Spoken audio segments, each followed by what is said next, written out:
रहा होगा कि हमने बहुत बड़ा कीर्तिमान बना दिया। मैं इसको कीर्तिमान नहीं समझता हूँ। मुझे प्रथम वरीयता का कितना वोट मिला? 23,003 वोट मिला। और हमारे तिरहुत क्षेत्र में शिक्षकों की संख्या है 65,000। अभी 65,000 शिक्षक मिल करके वोट कितना लाए?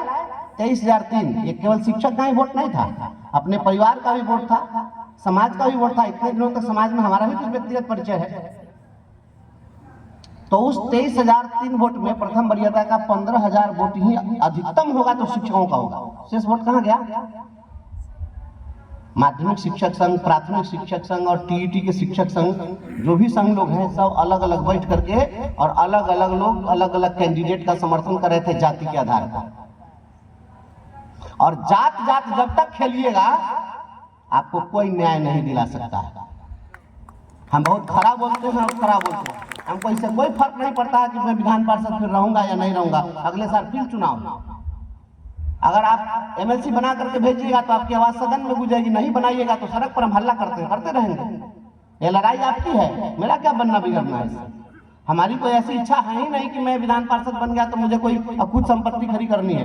मेरे ऐसी कोई चाहत ही नहीं है कभी। जिस भी मीटिंग में मैं गया हूँ और जहां अधिकारी मिले मैं उनको लताड़ के आया हूँ। मुख्यमंत्री जी की मीटिंग में मैं गया था, उसके पहले ही सुबह में डीएम साहब आग्रह करने लगे कि थोड़ा सा प्लीज देखिएगा, मुख्यमंत्री जी आ रहे हैं।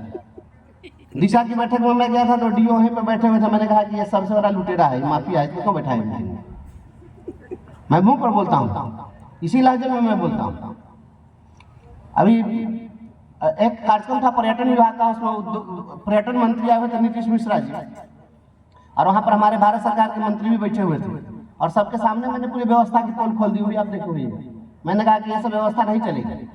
मुझे अगर आप बुलाते हैं तो सिस्टम को दुरुस्त रखिए, और नहीं रखिएगा तो मैं बोलूंगा और सार्वजनिक रूप से बोलूंगा। बोलने ही के लिए शिक्षक समाज हमको भेजा है और हम बोलने ही के लिए जाने जाते हैं।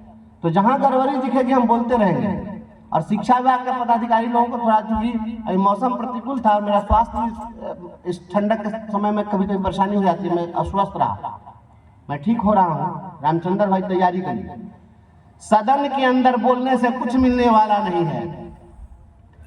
बिहार में चाहे पटना वाली सरकार हो, चाहे इस देश में दिल्ली वाली सरकार हो, आंदोलन से सरकार नहीं डरती है। एक बात समझ लीजिए, आंदोलन से सरकार नहीं डरती है। लोकतंत्र की जब अवधारणा बनी होगी तो लोग सोचे होंगे कि लोक लाज से लोकतंत्र चलेगा। यहाँ पर तो सब बेशर्म बैठा हुआ है, वहां क्या लोकतंत्र चलेगा? बेशर्मों की हुकूमत है। जहां पर बहन बेटियां असुरक्षित है, अगर पूर्णिया में कोई बहन बेटी अगर उसके हाथों में और पैरों को रस्सियों से बांध दिया जाता है और पिलर में बांध दिया जाता है, अगर कहीं भी बहन बेटी अगर उसकी आबरू लूट रही है, उसका वस्त्र हरण हो रहा है, तो सत्ता के सिंहासन पर जो बैठा हुआ व्यक्ति है वह धृतराष्ट्र होगा। धृतराष्ट्र वास्तविक है या काल्पनिक मैं नहीं जानता हूं, लेकिन धृतराष्ट्र का अर्थ होता है धृतराष्ट्र, जो राष्ट्र को धारण करे उसको धृतराष्ट्र कहते हैं। और जो आंख से अंधा राजा होगा, धृतराष्ट्र अगर अंधा होगा तो उसके सामने द्रौपदी का चीरहरण होता रहेगा। राज्य का मुखिया आंख से अंधा बना हुआ है। मैं इसलिए कहता हूं कि सरकार बेशर्मों की सरकार है, जहां पर एक शिक्षिका का हाथ पैर बांध दिया जाता है इसी राज्य के अंदर। जो हो रहा है आप सब सामने देख रहे हैं क्या हो रहा है। आपको लड़ाई लड़नी पड़ेगी और लड़ाई होगी, अब आंदोलन नहीं होगा। अब बिहार के शिक्षक अपने जमीर को जगाइए और जाति पाति से बाहर निकलिए।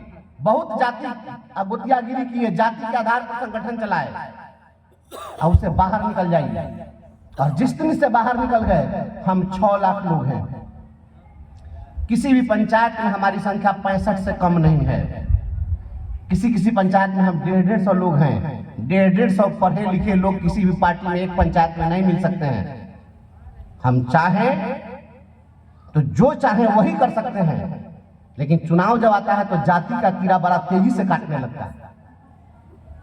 इससे उबरिए। 2025 का चुनाव है। अगर यहाँ पर मंच पर बैठी हुई एक बहन कहती है कि हम सेवानिवृत्त हो गए, हमको कुछ नहीं मिला, तो आप इस चीज को समझिए, सेवानिवृत्ति सबकी होनी है। सभी लोग रिटायर होंगे और ऐसे ही रिटायर होना पड़ेगा। कोई जाति का नेता आपको कोई मदद करने नहीं आएगा। आइए कथित सुशासन की सरकार को इस चुनाव से पहले एक सीधा संदेश देते हैं।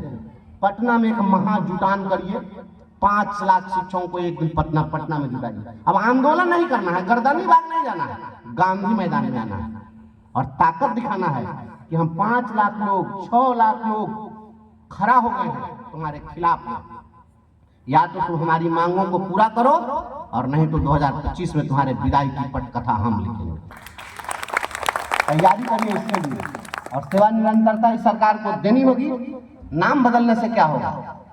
शिक्षा मित्र, नियोजित शिक्षक, अविशिष्ट शिक्षक, उत्कृष्ट शिक्षक, निकृष्ट शिक्षक, भांति भांति के शिक्षक, रंगारंग बिरंगारंग शिक्षक। ये क्या हो रहा है? एक स्कूल में आप भांति भांति का शिक्षक लाइएगा, हर दिन सीनियरिटी के लिए लड़ाई है, मारामारी है। अब दिक्कत इस बात की हम किसके पक्ष में बोले? हम कहेंगे कि नियोजित शिक्षक सीनियर तो नया जो बीपीएससी से आएगा कहेगा देखिए ये नियोजित शिक्षक के पक्ष में बोलना है। यहाँ तो आपस में सिर्फ फुटा हुआ है ना। बीपीएससी के लिए बोलिए तो नियोजित शिक्षक नाराज, क्योंकि हम लोग निजी हितों के लिए लड़ने लग जाते हैं। एक देश, एक शिक्षक, एक वेतनमान होना चाहिए, एक नाम होना चाहिए शिक्षक का। ये ये रंग बिरंग का शिक्षक नहीं होना चाहिए। इस देश के अंदर बहुरंगी शिक्षा व्यवस्था चल रही है, हम इसका भी प्रतिकार करते हैं। इस देश में एक बोर्ड, एक देश, एक सिलेबस, एक किताब, एक व्यवस्था, एक शिक्षक, एक विद्यालय।